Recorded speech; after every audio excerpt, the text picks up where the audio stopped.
This morning, San Diego is under a red flag warning, putting the fire crews on high alert. Thanks for being here. It's 11:32. I'm Eric Connert. And I'm Netta Irampour, and CBS 8 is issuing a weather impact alert.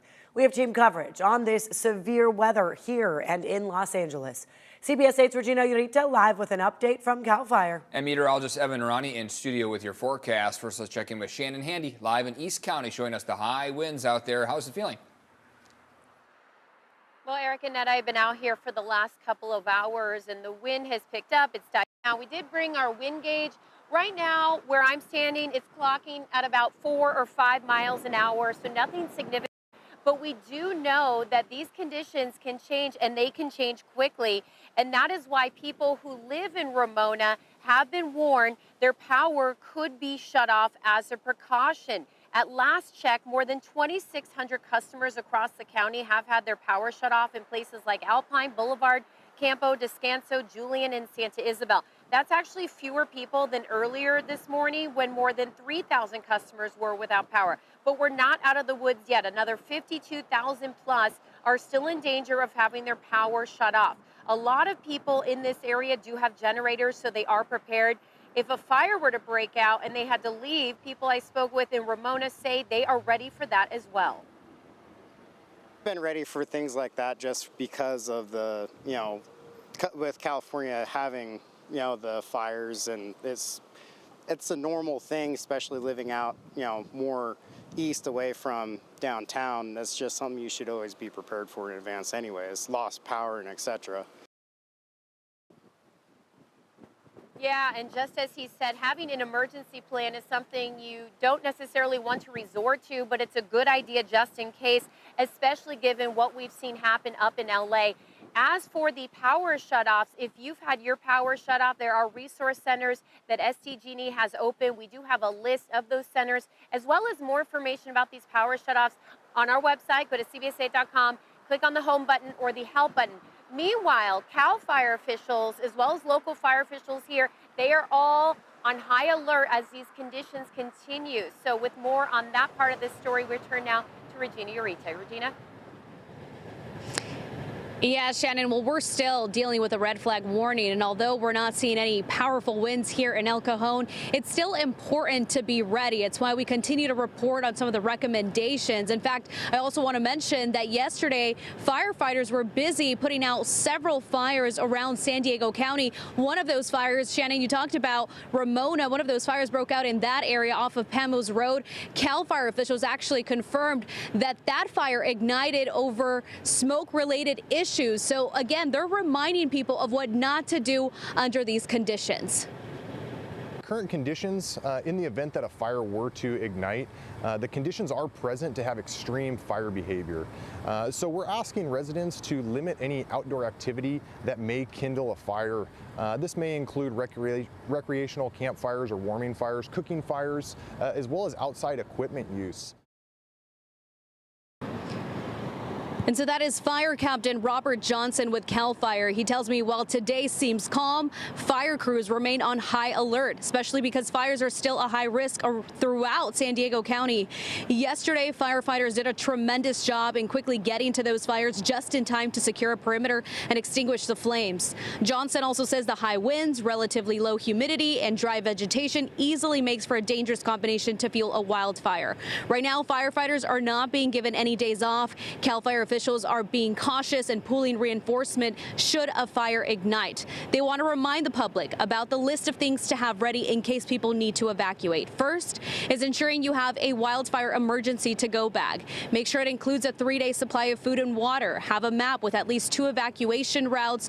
Make sure to take the necessary prescriptions or medications.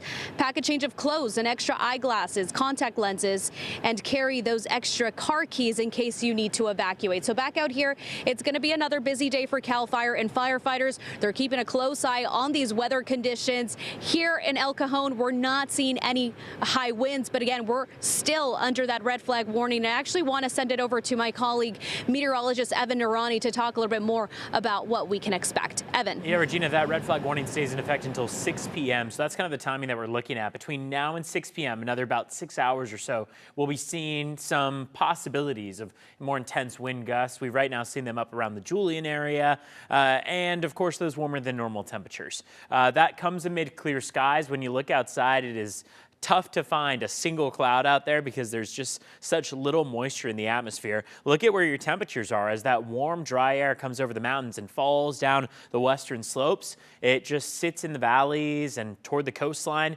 Fallbrook and Escondido, right now it's 70 degrees.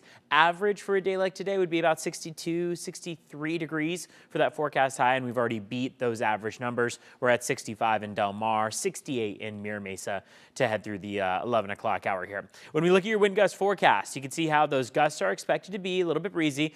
You heard how Regina said that things are pretty calm out there in the El Cajon area. Where things are more intense, well, look off toward Julian, 43 miles per hour, Ramona 30, Escondido 20. Shannon saw some of that wind out there, so it really is dependent on where you are as to how intense those winds will look in the coming hours. Want to show you how as we get past about tonight, so this is when those winds start to die down and that red flag warning expires, how those winds shift in direction. So take a look as we get into tomorrow evening. Those arrows are now all pointing onshore. That's going to allow for humidity to rise, for us to get that cooler sea breeze. It's going to drop our temperatures by quite a bit going into the next couple of days and may even usher in a small chance for rain in the forecast. We're talking under 10%, but what that means is that there will be more moisture in the atmosphere and we'll absolutely see those temperatures slide a bit, especially off toward about the upcoming weekend, Friday, Saturday, Sunday. You see how it's a cooler afternoon stretch that we'll be going towards. So coming up, we'll talk more about what to expect into this weekend and whether or not we have any more Santa Ana winds on the way for next week. Back to you.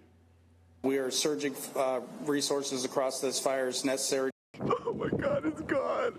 It's gone.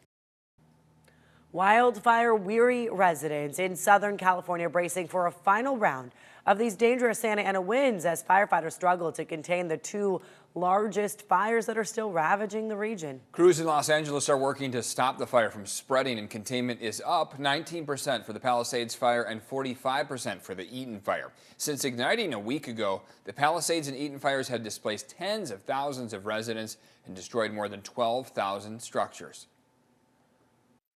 I have to send my kids to be away from us, you know, and as a parent, it's not what you want to do. We all lost a lot of memories, a lot of good times. We don't know what we're going to do, where we're going to go. And I was able to... Oh, the thoughts of so many right now. The mayor of Los Angeles has faced criticism for traveling to Ghana on January 4th after the first weather warning was issued. California's governor says the fires could become the costliest natural disaster in U.S. history. Thousands of firefighters are still working on those LA fires in hopes of stopping the spread, getting that containment. Many of them are also from out of town. And that includes many of our local departments here. CBS 8's Steve Price spent the day in Brentwood talking to firefighters from San Diego County on the front lines. Eerie scene here in Brentwood. The area has no power. Several utilities poles burned, and they are in the process of being replaced. Some good news, though. The wind not as strong today as expected, and that gave crews an opportunity to get the upper hand on this fire. Many of those crews from our area, San Diego, and they've been here for days. In fact, here's some video from when they first arrived in town. It was intense. The first night we got up here, I think the fire was burning, I think at that point for maybe 9 hours before we got dispatched. We were up on the north end of the fire up in there. Fire behavior was really erratic. Winds were really strong. We did a lot of structure protection. Right now I'm standing on Mandeville Canyon, and if you look over my shoulder, you can see the fire was up on that hillside not that long ago. Now, there are several homes in this area and a lot of dry brush. There was concern that we were going to lose this entire area. But take a look at some of the crews that provided structure protection. The city of Vista over here, Lakeside Fire Department, crews from San Diego rushing into this area to protect homes. It was really intense in here.